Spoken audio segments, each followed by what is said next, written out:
দর্শক, শুভ সন্ধ্যা জানিয়ে শুরু করছি সংবাদ প্রকাশের নিয়মিত আয়োজন সাম্প্রতিক।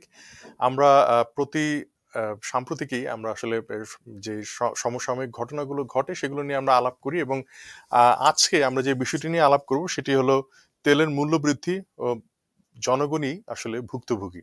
আপনারা জানেন যে আহ, গত 3 নভেম্বর তেলের দাম বাড়ানো হয়েছে। ডিজেল এবং আহ, কেরোসিনের তেলের দাম বাড়ানো হয়েছে।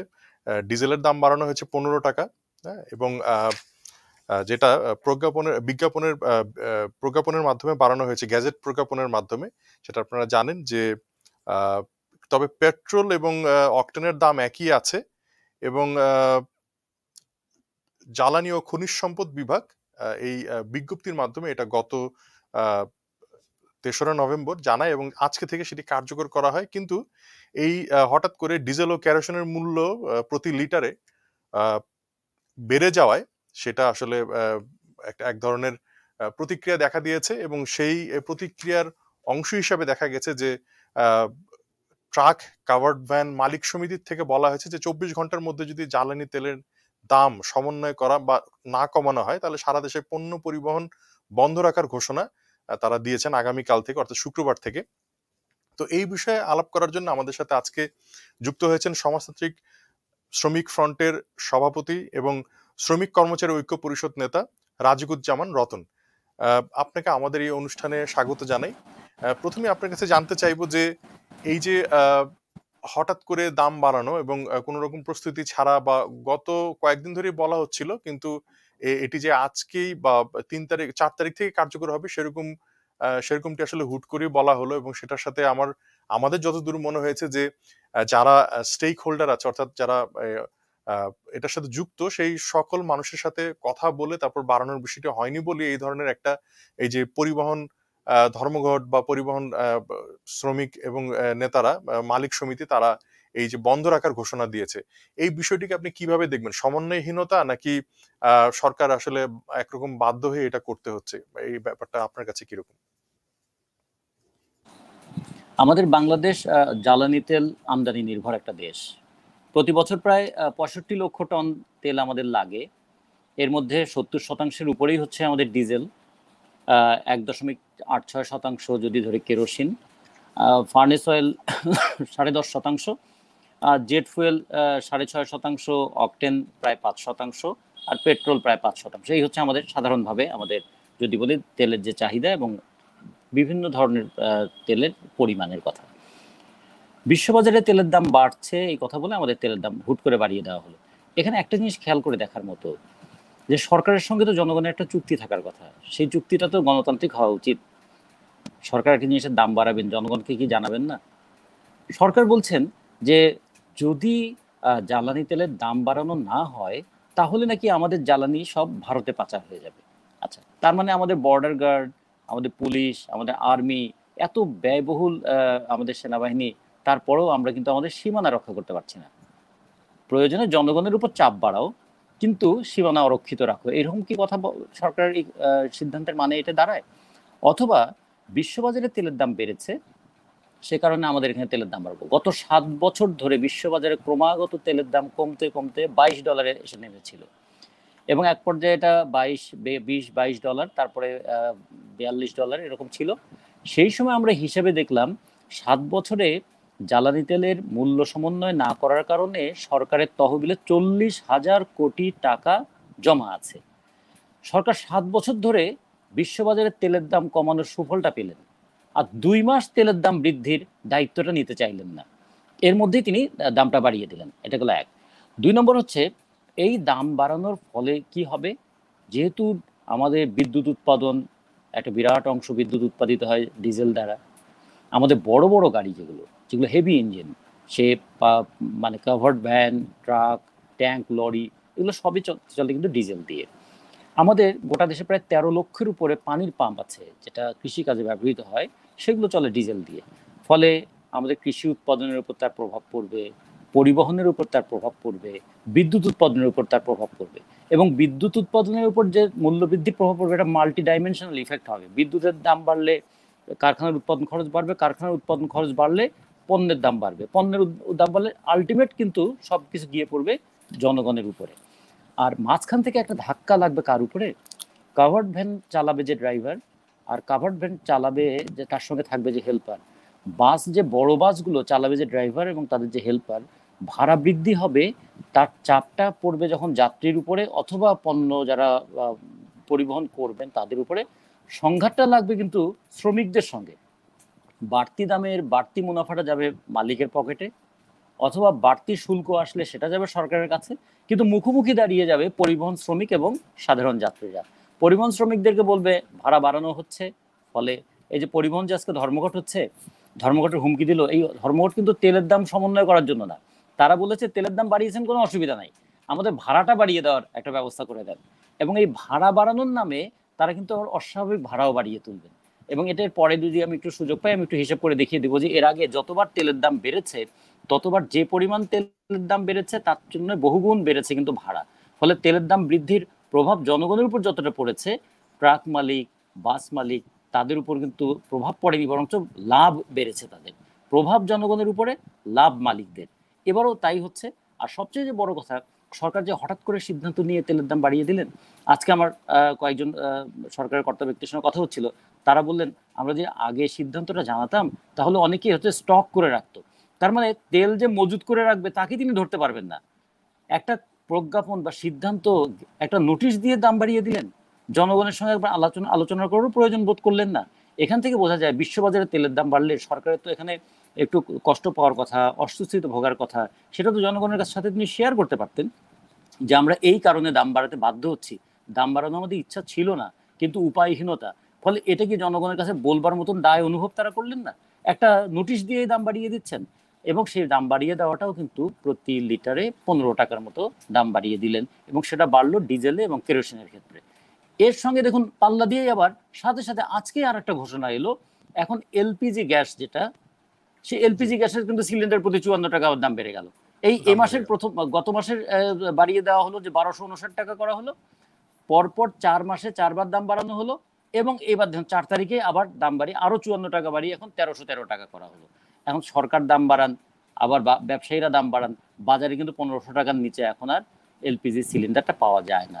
ফলে শুধু বাজারে জিনিসপত্রের দামে আগুন নয়, যা দিয়ে আমরা আগুন জ্বালাই তার দামেও আগুন লাগিয়ে দিচ্ছেন সরকার।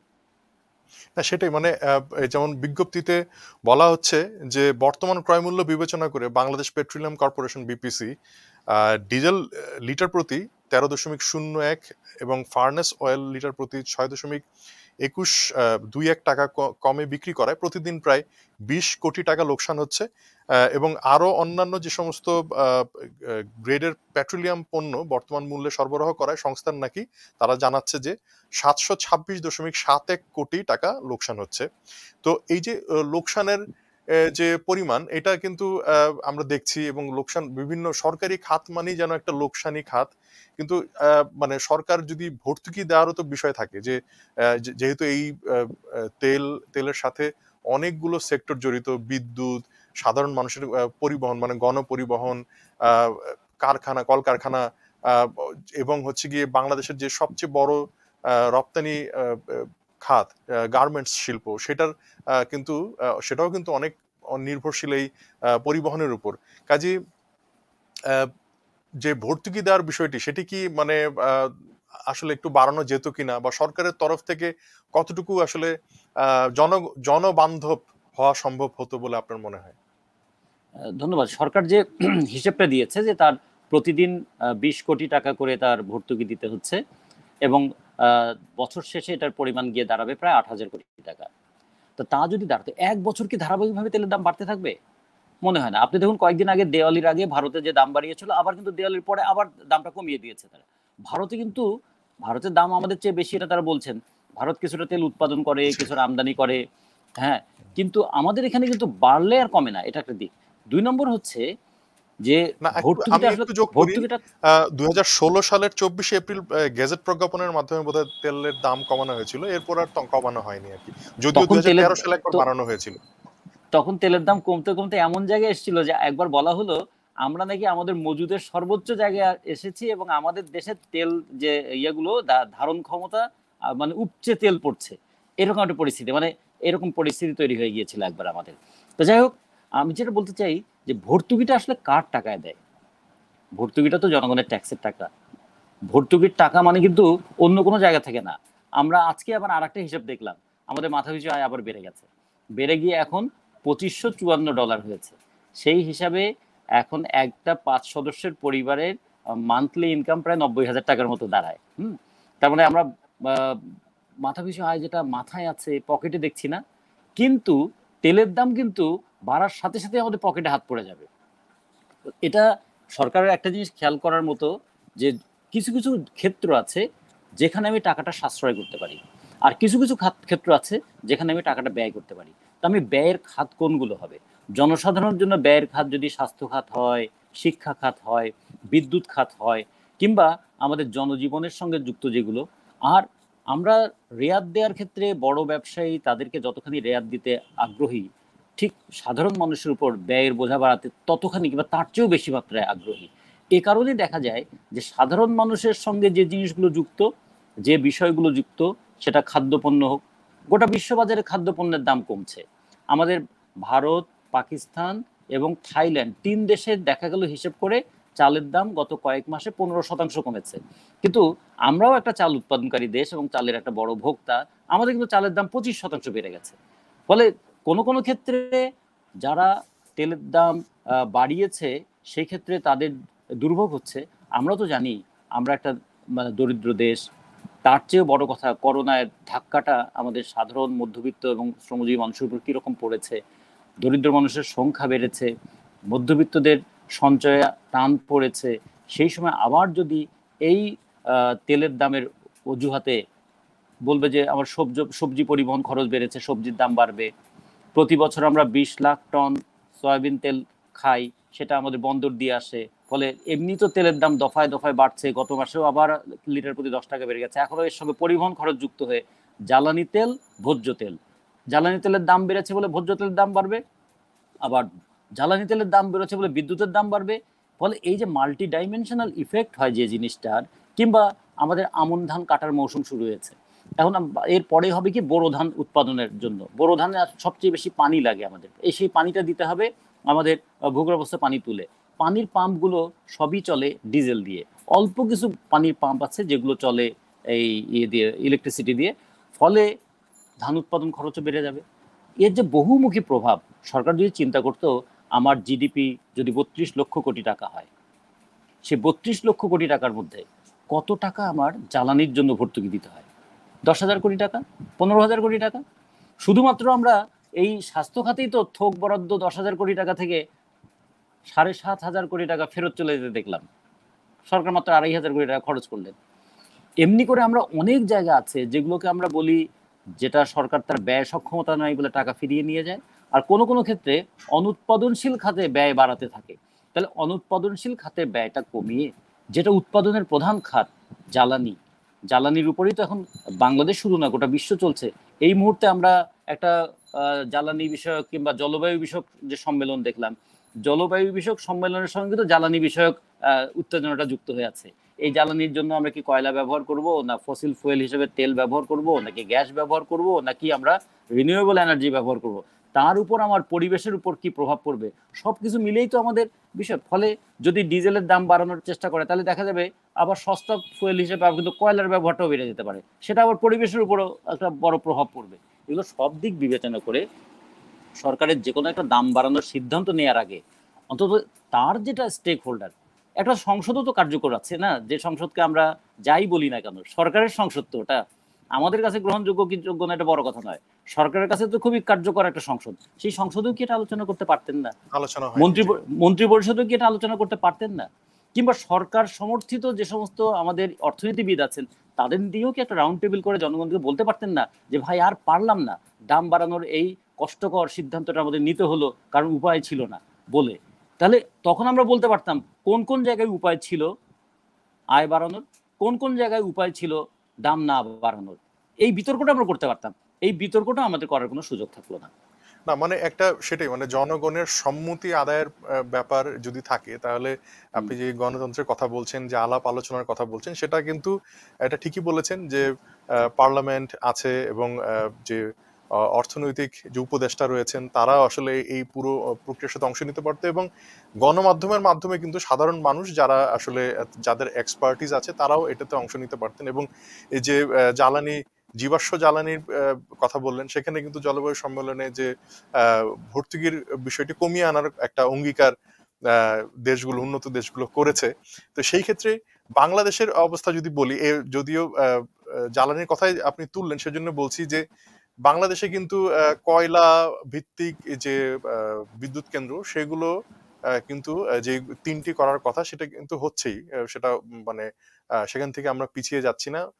এর সাথে যোগ হচ্ছে পারমাণবিক বিদ্যুৎ প্রকল্প, যেটা রূপপুরে হচ্ছে সেখানে, এবং সুন্দরবনের যে সমস্ত কলকারখানা, সেখানে কিন্তু বনভূমি আসলে কেটেই উজাড় করেই কলকারখানা করা হচ্ছে, যেখানে উন্নত দেশগুলো বলছে তারা আর বনভূমি উজাড় করবে না। তো এই যে সবকিছু মিলিয়ে মানে একদিকে আমরা প্রকৃতি জলবায়ু সম্মেলনে আমরা যা দেখছি বা যা বলছি সেটা ঠিক উল্টোটা আমাদের দেশে হচ্ছে। আর এর সাথে সাথে আমরা এই যে মানুষের নাভিশ্বাস ওঠা, এই যে দ্রব্যমূল্য, এই যে প্রকৃতি একদিকে যাচ্ছে, আমাদের বিরূপ হচ্ছে, আমরাই সেটা নষ্ট করছি, আর আরেকদিকে তো দ্রব্যমূল্যের এই ঊর্ধ্বগতি, সব মিলিয়ে আপনার কি মনে হয় যে আসলে বাংলাদেশের মানে কোন দিকে যাচ্ছি আসলে আমরা? এখন দেখুন, আমাদের মুনাফা এবং মানুষের সংঘাতে মুনাফাকে বিজয়ী করার চেষ্টা করা হচ্ছে সবসময়। প্ল্যানেট এবং প্রফিট, এই ক্ষেত্রে কিন্তু প্রফিট ম্যাক্সিমাইজেশনের দিকে যাচ্ছে, প্ল্যানেটে যাই হোক না কেন। তাহলে আমাদের রামপাল নিয়ে আমরা কথা বলতে পারতাম। আর সর্বংসহ জনগণ আমাদের তো আছে, 17 কোটি মানুষ। একদম ন্যূনত পক্ষে যদি আমরা বলি যে 12 কোটি মানুষ কিছু না কিছু কিনবে, তাহলেও এটা কিন্তু ইউরোপের 3-4টা দেশের ক্রয়ক্ষম মানুষের সমান। ফলে সরকার মনে করছে যে বিদেশ থেকে যেহেতু রেমিটেন্সটা আসে, আর দেশের মানুষ খেয়ে না খেয়েও হলেও উৎপাদন করে, লোকসান দিয়ে হলেও কৃষিকাজ তারা করে, ফলে একদিকে এই যে বাধ্য হয়ে কাজ করে যে মানুষ নিংড়ে নেওয়া সেই মানুষের সম্পদ, বিদেশ থেকে পাঠানো রেমিটেন্সের টাকা, এটার উপর ভর করে সরকার আসলে কোনো তোয়াক্কা করছে না। তা নাহলে সরকার কিন্তু খেয়াল করতে পারতো আমাদের এই দেশ, আমরা যেটা হলো পৃথিবীর 3য় বৃহত্তম সৌরশক্তি আপতনের দেশ, সারা বছরই আমাদের এখানে সানলাইট থাকে। আমাদের এখানে বিস্তীর্ণ অঞ্চলে আমাদের এখানে বাতাসের একটা প্রবাহ আছে। আমাদের এখানে জৈব যে বর্জ্য, সেটাকে আমরা নদীতে ফেলে দিয়ে নষ্ট করে ফেলছি। সেই জৈব বর্জ্যটাকেও আমরা গ্যাসে রূপান্তরিত করার একটা সুযোগ আমাদের আছে। এই যে কত ধরনের আমাদের উপায় ছিল, সেই উপায়গুলোকে কাজে লাগাতে পারলে আমরা জ্বালানি নির্ভরতার দিক থেকে আমরা ওই জীবাশ্ম জ্বালানির উপর যদি নির্ভরতা কমাতে পারতাম, তাহলে আমদানি করা জিনিসের দাম বেড়েছে বলে আমার এখানে তেলের দাম বাড়াতে হবে, এই জায়গা থেকেও মুক্ত হতে পারতাম। আমাদের যে 40,000 কোটি টাকা ফান্ডে ছিল উদ্বৃত্ত, এটার যদি 10,000 কোটি টাকাও খরচ করা হতো। আপনারা জানেন তো, রামপাল বিদ্যুৎ কেন্দ্রের জন্য সর্বমোট বরাদ্দ আমাদের 16,000 কোটি টাকা। আবার ওইদিকে আমাদের কি বলে পারমাণবিক বিদ্যুৎ প্রকল্প, সেটা পরমাণু যুগে আমরা ঢুকেছি, এটা ঠিক, কিন্তু এটা পুরোটাই বিদেশ নির্ভর হওয়ার কারণে ওখানে গড়ে প্রতি ইউনিট বিদ্যুতের দাম কিন্তু 15 টাকার উপরেও পড়ে যাবে। ফলে ওইখানে পারমাণবিক বিদ্যুৎ উৎপাদন কেন্দ্রে বিদ্যুৎ উৎপাদিত হবে, বিদ্যুতের দামটাও বাড়তে থাকবে। তাহলে আমাদের এগুলো কি মানে সব পরিকল্পনা করা উচিত না? এগুলো করে মানে আমরা সেটাও যদি আসলে করতাম। সাধারণ মানুষের ক্রয় ক্ষমতার ভেতরে থাকবে কিনা, যেহেতু মানে নবায়নযোগ্য যে সমস্ত জ্বালানি বা যদি পাওয়ার সোর্সের কথা বলি, তাহলে এই যে সূর্যের শক্তি বা বায়ুর শক্তি ব্যবহার করে আমরা যেভাবে আসলে করতে পারতাম, সেগুলো হয়তোবা আরো বিপুল ভাবে করার পরিকল্পনা করার একটা নকশা আমরা করতে পারতাম। তো আমরা অনুষ্ঠানের শেষের দিকে আপনার কাছে শেষ প্রশ্ন হিসেবে যেটা জানতে চাই যে এই যে আলোচনাটা নিয়ে আমরা শুরু করেছিলাম, যে এই জ্বালানি তেলের দাম বৃদ্ধি পেয়েছে, কেরোসিনের দাম বৃদ্ধি পেয়েছে, শুধুমাত্র ডিজেল তো নয়। তো এইটার যে এক ধরনের প্রতিক্রিয়ায় আমরা দেখলাম যে ব্যবসায়ী যারা রয়েছে তারা এটা প্রতিবাদ জানিয়েছে, কিন্তু সাধারণ মানুষ তাদের তো আসলে অভিন্ন কোনো প্ল্যাটফর্ম নেই, যে যারা সমিতি নেই তারা গিয়ে যে তাদের এই দুঃখ দুর্দশার কথা বলতে পারবে। একভাবে তারা গণমাধ্যমে কথা বলে, কিন্তু এটা আসলে এই যে আলটিমেটাম কালকে পরিবহন বন্ধ, তারপর কিন্তু দেখা যাবে যে শেষ পর্যন্ত জনগণেরই এই বাড়তি ভাড়া বা বাড়তি যে অর্থটি সেটা যোগান দিতে হচ্ছে। তো সেই ক্ষেত্রে আসলে আপনার কি মনে হয় যে বাংলাদেশের মানুষ এই যে তার ক্রয় ক্ষমতা কমছে এবং আরেকদিকে দ্রব্যমূল্য বাড়ছে, তো এই একটা নাভিশ্বাস ওঠা অবস্থায় একজন রাজনৈতিক কর্মী হিসেবে আপনার কাছে কি মনে হয় যে এটা বাংলাদেশের মানুষ কিভাবে আসলে সামাল দেবে? বাংলাদেশের মানুষের এখন সামাল দেওয়ার উপায় কি? আর একটু পিছু হটতে হবে। পিছু হটতে করতে খাদ্যের খরচ তার কমবে, তার হয়তো সন্তানের লেখাপড়ার খরচটা কমবে এবং পুষ্টিহীনতার পরিমাণটা বাড়বে। মানে সব মিলিয়ে মানুষ এখন পিছু হটার জায়গায় চলে আসছে। এই জায়গা থেকে একটা কিন্তু ভয়ানক বিস্ফোরণও হয়ে যেতে পারে। আমরা যেটা বলি মানুষ তো ক্ষুব্ধ হচ্ছে ভিতরে ভিতরে, চোখের সামনে হিসেব শুনছে মাথাপিছু আয়ের, আর বাস্তবে চোখে দেখছে জীবনযাত্রার ব্যয়ের। তাহলে জীবনযাত্রার ব্যয়ের সঙ্গে তো পাল্লা দিয়ে উঠতে পারছে না। দেখুন, আজকেও আমরা আমাদের শ্রমিকরা অপেক্ষা করছে যে তারা 3 মাস 4 মাস ধরে বেতন পাচ্ছে না। ওই শ্রম ভবনের সামনে শত শত শ্রমিক বসে আছে। শ্রমিকদের কাজ হারানো শ্রমিক বলি, আয় কমে যাওয়া শ্রমিক বলি, অথবা আমাদের কৃষক ফসল ফলিয়ে দাম না পাওয়া কৃষকের কথা বলি, আর সীমিত আয়ের মানুষ যাদের আসলে কোনো উপায় নাই আয় বাড়ানোর, কিন্তু ব্যয় বাড়ানোর অজস্র উপায় সামনে খুলে দেওয়া আছে। এই মানুষগুলোর মধ্যে একটা প্রতিবাদের যেমন একটা স্পৃহা তৈরি হচ্ছে, সাথে সাথে গুমরে কান্নার একটা ব্যাপার আছে না, মানুষ ভিতরে ভিতরে গুমরে গুমরে কাঁদছে, সে হয়তো বাইরে বলতে পারে না। আর একটা জিনিস করে কি, যেমন ধরুন আমরা আমরা বাসদের পক্ষ থেকে আজকে প্রোগ্রাম করলাম, বাম জোটের পক্ষ থেকে প্রোগ্রাম হবে, আমরা হয়তো ছোটখাটো প্রতিবাদ করবো এবং এগুলোকে আমলেই নেবে না, বলবে যে আমাদের তো মাথা পিছু আয় বেড়েছে, জনগণের তো কোনো অসুবিধা হচ্ছে না। কই, কোনো জনগণ কি মিছিল করেছে? মানে জনগণ যে এখন 200 টাকা বাজারে নিয়ে গেলে সে আর বাজার করতে পারে না, সেটা কিন্তু দেখার মনটাও নষ্ট হয়েছে, চোখটাও নষ্ট হয়েছে।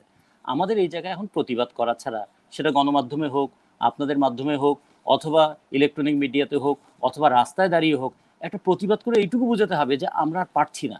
এবং আমাদের জীবনটাকে একটু সহনীয় করার অনেকগুলো উপায় ছিল, রাষ্ট্র এবং সরকার সেই উপায়ের পথে হাঁটছে না। বরঞ্চ সবচেয়ে সহজ উপায় কি, যে ধনীদের সুবিধা করে দাও, গরিবের উপর কর বসাও।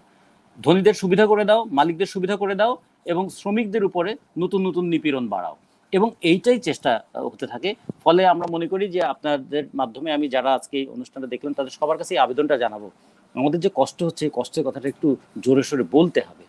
এখন যে মানুষ মাসে 20,000 টাকা কিংবা 25,000 টাকা রোজগার করেন, তার যদি প্রতি মাসে 2,500 অথবা থেকে 3,000 টাকা খরচ বেড়ে যায়, তার এই খরচ বেড়ে যাওয়ার কারণে জীবনযাত্রার উপর কি প্রভাব পড়ে, এটা কি আমাদের বুঝিয়ে দিতে হবে?